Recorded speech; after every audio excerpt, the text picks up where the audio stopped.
Bismillahirrahmanirrahim. Assalamualaikum warahmatullahi wabarakatuh.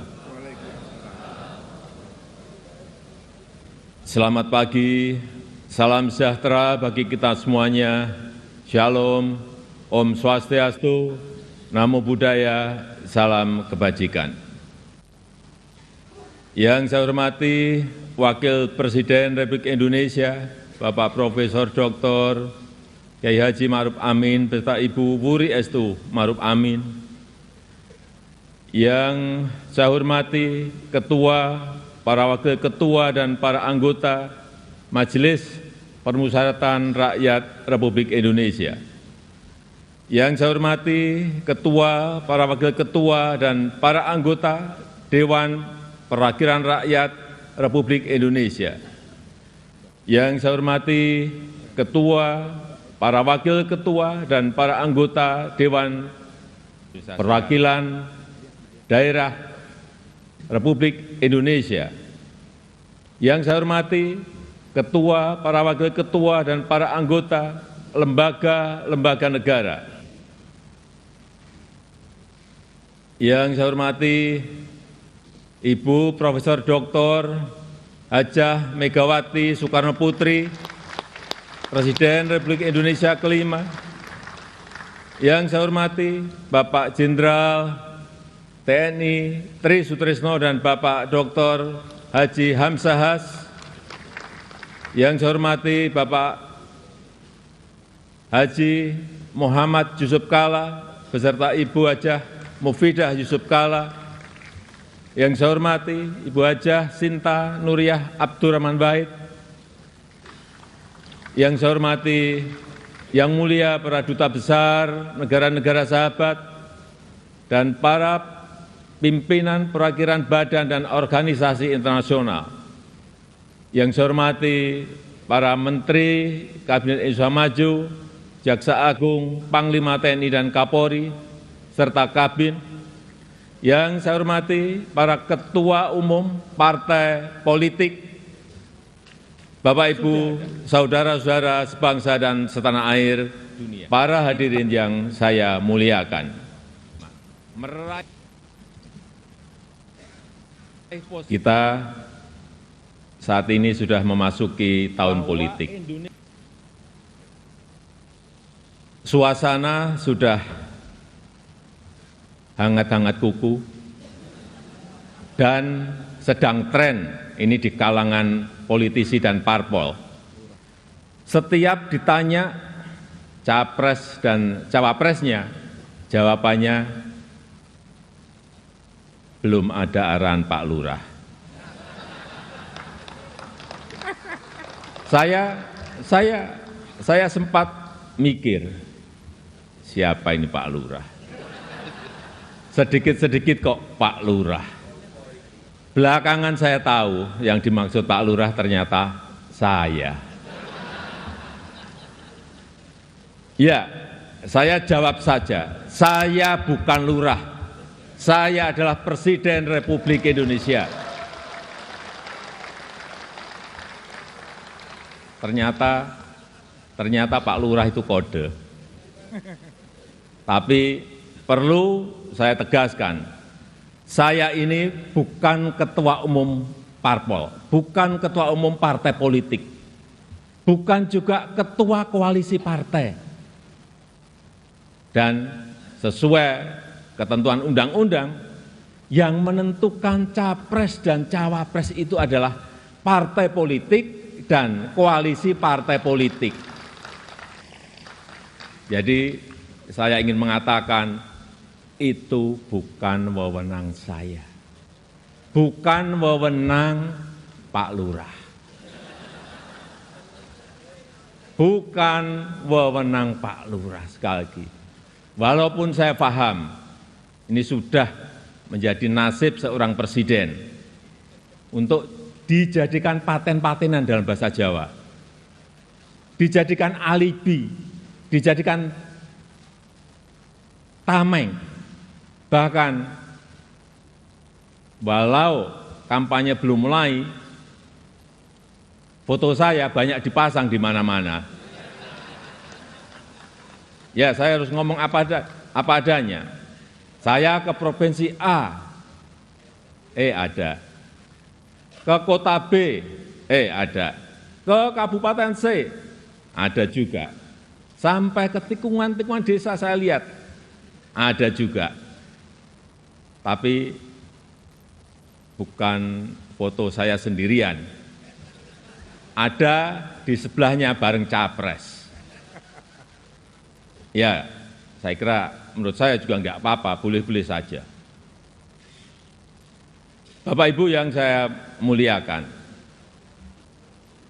posisi presiden itu tidak senyaman yang dipersepsikan. Ada tanggung jawab besar yang harus diemban, banyak permasalahan rakyat yang harus diselesaikan. Dan dengan adanya media sosial seperti sekarang ini, apapun bisa disampaikan kepada presiden.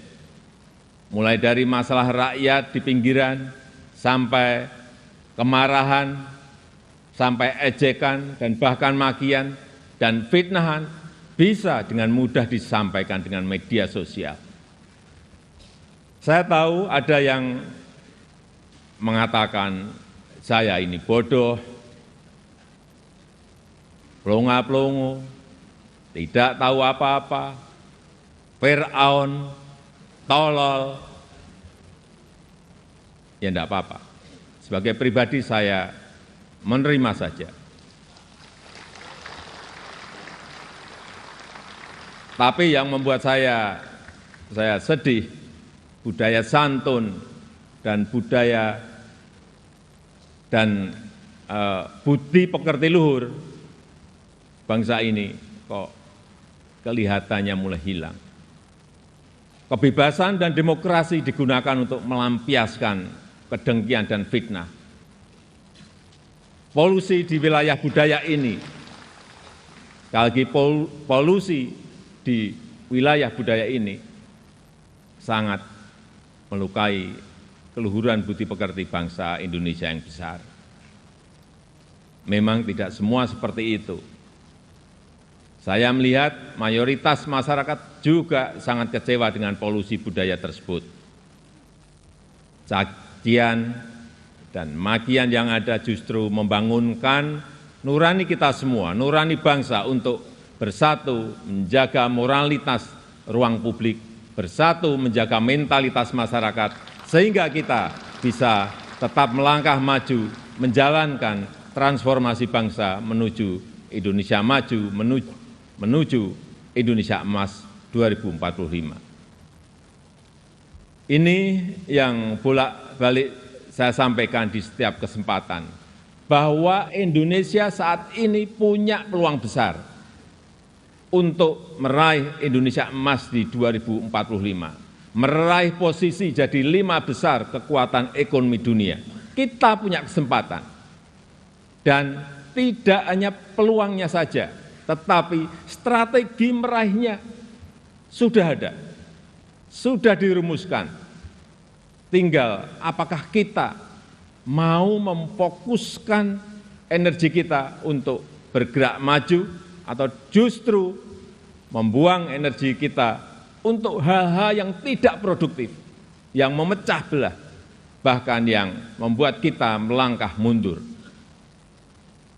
Bapak, Ibu, saudara-saudara sebangsa dan setanah air, para hadirin yang saya muliakan. Bonus demografi yang akan mencapai puncak di tahun 2030-an adalah peluang besar kita untuk meraih Indonesia emas 2045. 68% adalah penduduk usia produktif. Disinilah kunci peningkatan produktivitas nasional kita. Selanjutnya, peluang besar yang kedua adalah international trust yang dimiliki Indonesia saat ini, yang dibangun bukan sekedar melalui gimmick dan retorika semata, melainkan melalui sebuah peran dan bukti nyata keberanian Indonesia dalam bersikap.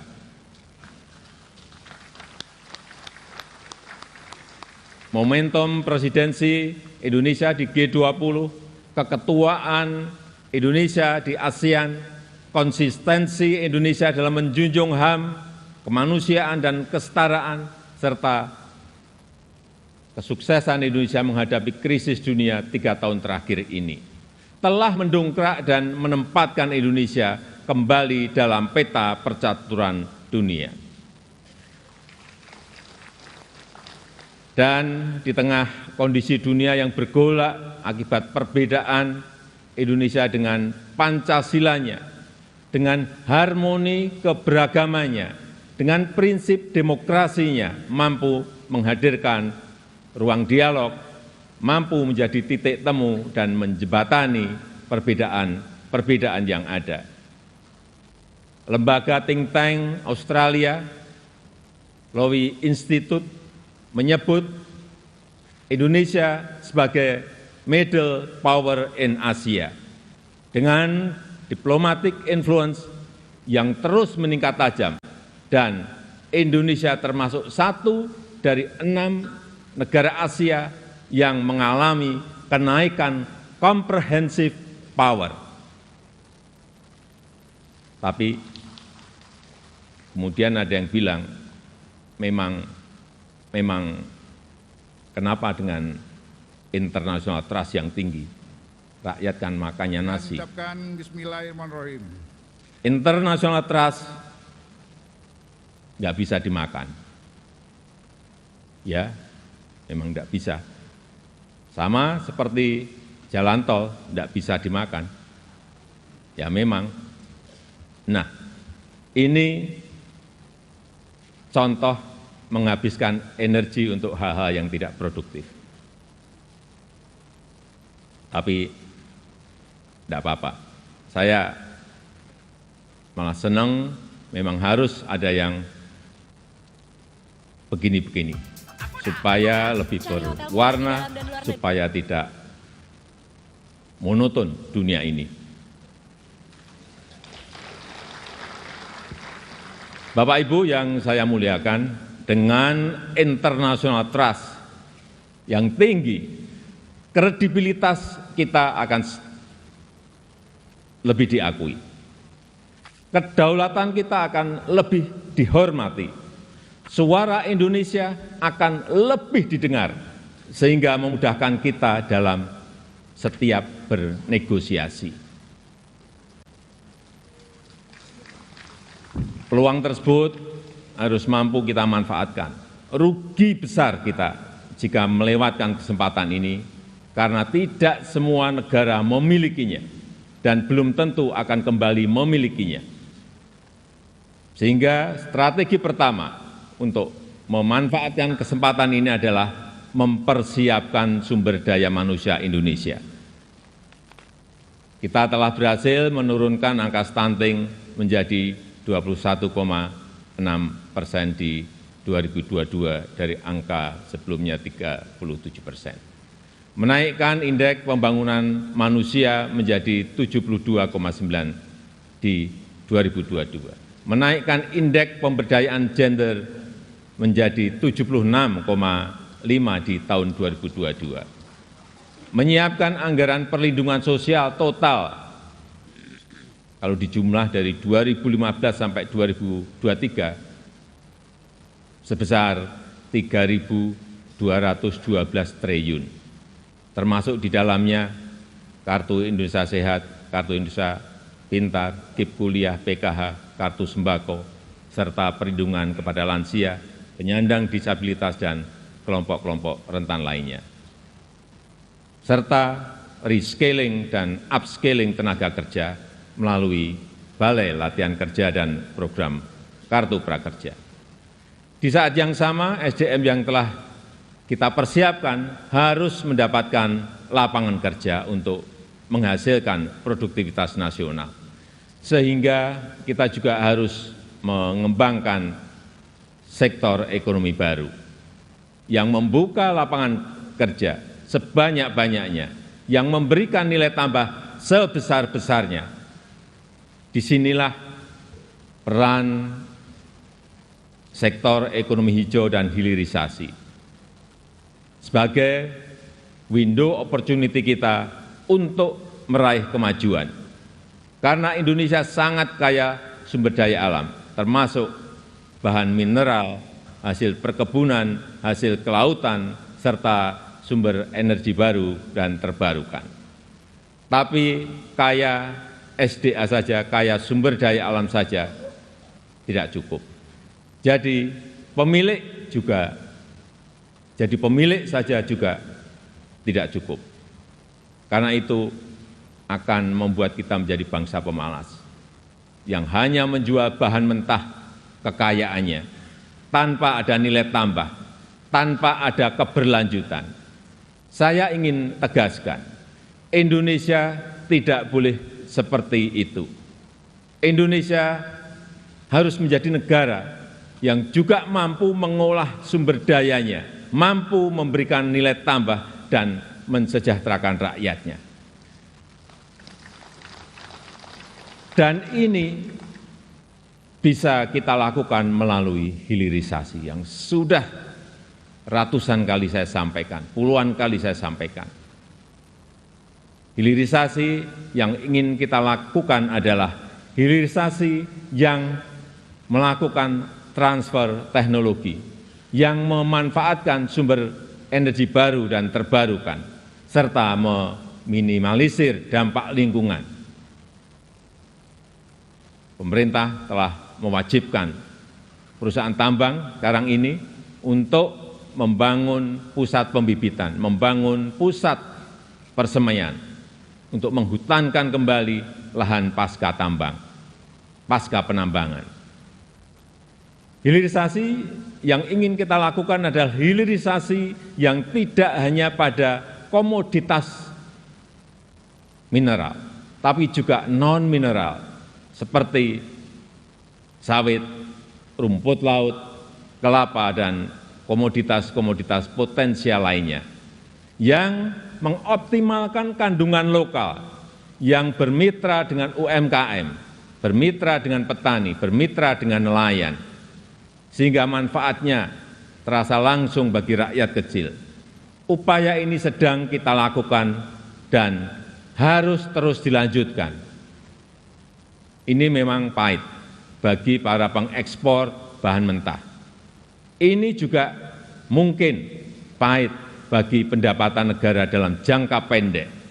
Tapi jika ekosistem besarnya sudah terbentuk, jika pabrik pengolahannya sudah beroperasi, saya pastikan ini akan berbuah manis pada akhirnya. Terutama bagi kesejahteraan masyarakat Indonesia. Sebagai gambaran, setelah kita stop ekspor nikel ore di tahun 2020, investasi hilirisasi nikel tumbuh pesat. Kini telah ada 43 industri pengolahan nikel yang akan membuka peluang kerja yang sangat besar. Ini baru satu komoditas. Dan jika kita konsisten dan mampu melakukan hilirisasi untuk nikel, kemudian tembaga, kemudian bauksit, kemudian CPO, dan rumput laut, dan yang lain-lainnya, berdasar hitung-hitungan perkiraan, dalam 10 tahun pendapatan per kapita kita, dalam 10 tahun mendatang, pendapatan per kapita kita akan mencapai 153 juta. Atau 10.900 US dollar. Dalam 15 tahun, pendapatan per kapita kita akan mencapai 217 juta rupiah.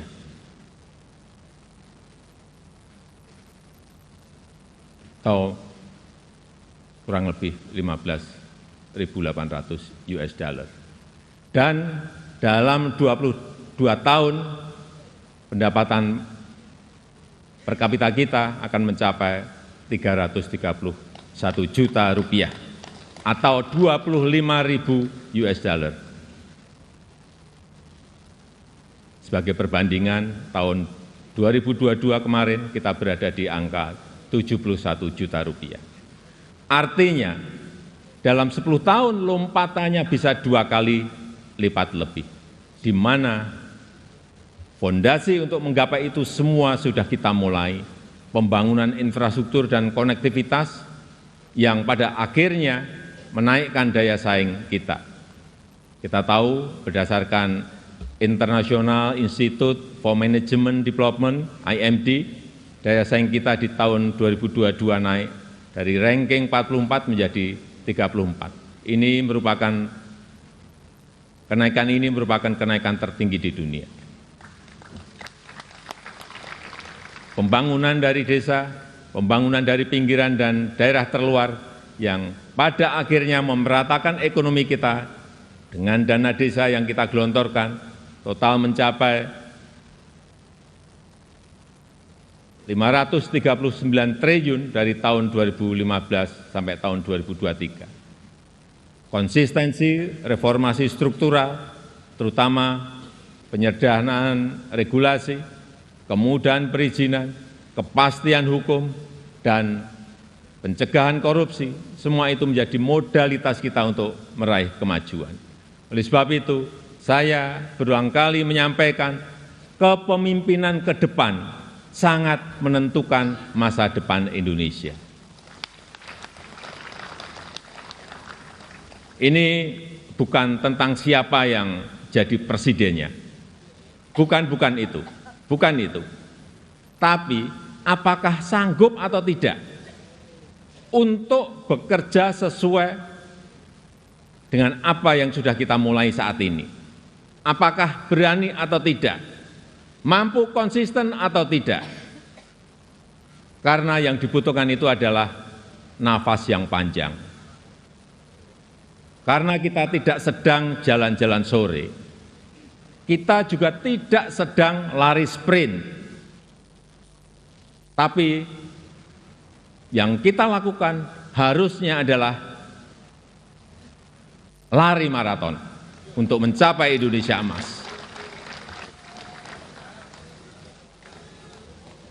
Bapak Ibu yang saya muliakan,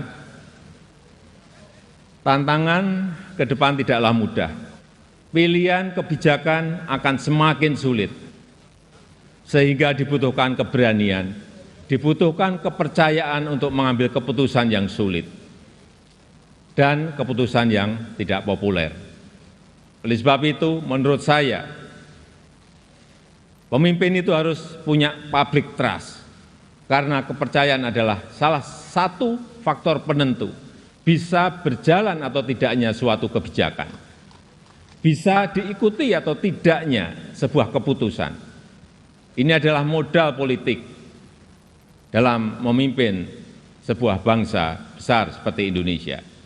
Selain itu, seorang pemimpin juga membutuhkan dukungan dan kerjasama dari seluruh komponen bangsa.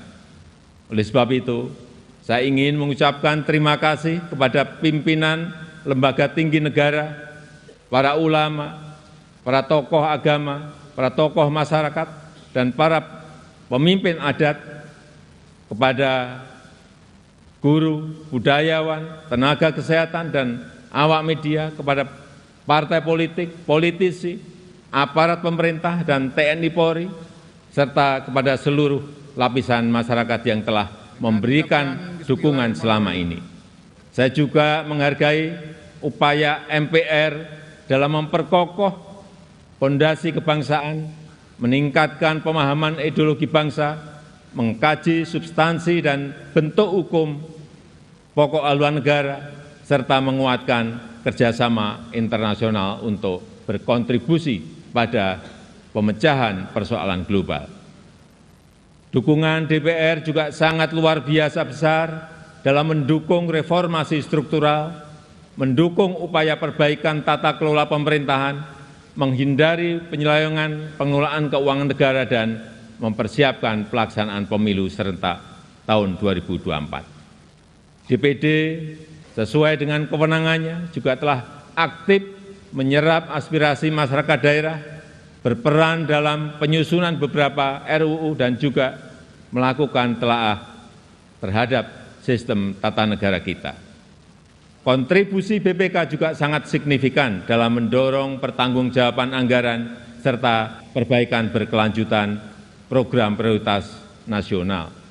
Upaya MA, Mahkamah Agung dalam menciptakan keadilan patut diapresiasi melalui peningkatan transparansi peradilan, pengembangan sistem peradilan berbasis elektronik, serta percepatan proses penanganan perkara dengan biaya murah. MK, Mahkamah Konstitusi juga terbukti semakin cepat dalam menyelesaikan perkara, transparansi dalam proses persidangannya, dan mempermudah pelayanan para pencari keadilan. KY, Komisi Yudisial, terus aktif melakukan advokasi, pelatihan, dan investigasi, menjatuhkan sanksi tegas terhadap hakim yang melanggar untuk menegakkan kehormatan, keluhuran, martabat, dan perilaku hakim. Selain itu, saya juga mengucapkan terima kasih kepada Bank Indonesia, OJK, LPS, KPK, Ombudsman, KPU, Bawaslu, Komnas HAM, dan lembaga-lembaga nasional lainnya yang telah berkontribusi sesuai peran dan kewenangannya. Semoga Allah SWT, Tuhan Yang Maha Esa, senantiasa mempermudah upaya kita dalam meraih Indonesia maju yang kita cita-citakan. Marilah kita bersatu padu, terus melaju untuk Indonesia maju. Dirgahayu Republik Indonesia, Dirgahayu Negeri Pancasila, merdeka! Merdeka! Merdeka! Terima kasih. Wassalamualaikum warahmatullahi wabarakatuh. Om Santi Santi Santi Om. Namo Buddhaya.